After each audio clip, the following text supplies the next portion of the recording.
Okay, guys, this is Lee with USA Roofing, and we're back with Mr. Hunter. We finished his project yesterday evening, and we spoke with him yesterday about the process during the roofing job and how we were taking care of cleanup and things like that. And you heard from him on that, but I want to talk to him a little bit about the final product, what he thinks about it. What do you think about your new roof, Mr. Hunter? Nicest one in the neighborhood. It is the nicest one, no doubt. It's beautiful. They showed up about 7 o'clock yesterday morning. They had tarps all the way around the property. It was amazing.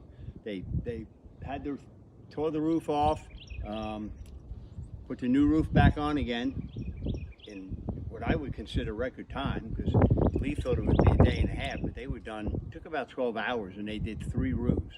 You know, my rear garage, my shed, and my main house. The finished product, as you can see, is gorgeous. It really is beautiful. The cleanup was unbelievable.